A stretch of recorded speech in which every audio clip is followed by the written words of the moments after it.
ओम नमः शिवाय। व्रत भक्ति ज्ञान में आपका स्वागत है। महाशिवरात्रि की व्रत कथा। अगर आप चैनल पर नए हैं तो चैनल को सब्सक्राइब करें। प्राचीन काल में चित्रभानु नामक एक शिकारी था। जानवरों की हत्या करके वह अपने परिवार को पालता था। वह एक साहूकार का कर्जदार था, लेकिन उसका ऋण समय पर ना चुका सका। क्रोधित साहूकार ने शिकारी को शिव मठ में बंदी बना लिया। संयोग से उस दिन शिवरात्रि थी।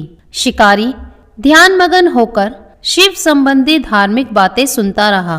चतुर्दशी को उसने शिवरात्रि व्रत की कथा भी सुनी। शाम होते ही साहूकार ने उसे अपने पास बुलाया और ऋण चुकाने के विषय में बात की। शिकारी अगले दिन सारा ऋण लौटा देने का वचन देकर बंधन से छूट गया। अपनी दिनचर्या की भांति वह जंगल में शिकार के लिए निकला, लेकिन दिन भर बंदी गृह में रहने के कारण भूख प्यास से व्याकुल था। शिकार खोजता हुआ वह बहुत दूर निकल गया। जब अंधकार हो गया तो उसने विचार किया कि रात जंगल में ही बितानी पड़ेगी। वह वन में एक तालाब के किनारे एक बेल के पेड़ पर चढ़कर रात बीतने का इंतजार करने लगा। बेल वृक्ष के नीचे शिवलिंग था, जो बेल पत्रों से ढका हुआ था। शिकारी को उसका पता न चला। पड़ाव बनाते समय उसने जो टहनियां तोड़ी वह संयोग से शिवलिंग पर गिरती चली गईं। इस प्रकार दिन भर भूखे प्यासे शिकारी का व्रत भी हो गया और शिवलिंग पर बेल पत्र भी चढ़ गए। एक पहर रात्रि बीत जाने पर एक गर्भिणी हिरणी तालाब पर पानी पीने पहुंची। शिकारी ने धनुष पर तीर चढ़ाकर जो ही प्रत्यंचा खींची। हिरणी बोली, मैं गर्भवती हूँ, शीघ्र ही प्रसव करूंगी। तुम एक साथ दो जीवों की हत्या करोगे, जो ठीक नहीं है। मैं बच्चे को जन्म देकर शीघ्र ही तुम्हारे समक्ष प्रस्तुत हो जाऊंगी, तब मुझे मार देना। शिकारी ने प्रत्यंचा ढीली कर दी और हिरणी जंगली झाड़ियों में लुप्त हो गई। प्रत्यंचा चढ़ाने तथा ढीली करने के वक्त कुछ बेल पत्र अनायास ही टूटकर शिवलिंग पर गिर गए। इस प्रकार उससे अनजाने में ही प्रथम पहर का पूजन भी संपन्न हो गया।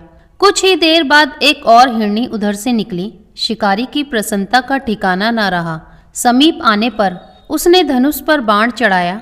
तब उसे देख हिरणी ने विनम्रता पूर्वक निवेदन किया, हे शिकारी, मैं थोड़ी देर पहले ऋतु से निवृत्त हुई हूँ। कामातुर विरहिणी हूँ, अपने प्रिय की खोज में भटक रही हूँ। मैं अपने पति से मिलकर शीघ्र ही तुम्हारे पास आ जाऊंगी। शिकारी ने उसे भी जाने दिया। 2 बार शिकार को खोकर उसका माथा ठनका। वह चिंता में पड़ गया। रात्रि का आखिरी पहर बीत रहा था। इस बार भी धनुष से लगकर कुछ बेलपत्र शिवलिंग पर जा गिरे तथा दूसरे पहर का पूजन भी संपन्न हो गया। तभी एक अन्य हिरणी अपने बच्चों के साथ उधर से निकली। शिकारी के लिए यह स्वर्णिम अवसर था। उसने धनुष पर तीर चढ़ाने में देर नहीं लगाई। वह तीर छोड़ने ही वाला था कि हिरणी बोली, हे शिकारी, मैं इन बच्चों को इनके पिता के हवाले करके लौट आऊंगी। इस समय मुझे मत मारो। शिकारी हंसा और बोला, सामने आए शिकार को छोड़ दूं? मैं ऐसा मूर्ख नहीं। इससे पहले मैं 2 बार अपना शिकार खो चुका हूँ। मेरे बच्चे भूख प्यास से व्यग्र हो रहे होंगे। उत्तर में हिरणी ने फिर कहा, जैसे तुम्हें अपने बच्चों की ममता सता रही है, ठीक वैसे ही मुझे भी। हे शिकारी, मेरा विश्वास करो।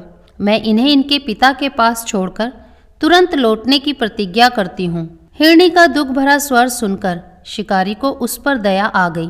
उसने उस मृगी को भी जाने दिया। शिकार के अभाव में तथा भूख प्यास से व्याकुल शिकारी अनजाने में ही बेल वृक्ष पर बैठा बेलपत्र तोड़ तोड़कर नीचे फेंकता जा रहा था। पौ फटने को हुई तो एक हष्ट पृष्ठ मृग उसी रास्ते पर आया। शिकारी ने सोच लिया कि इसका शिकार वह अवश्य करेगा।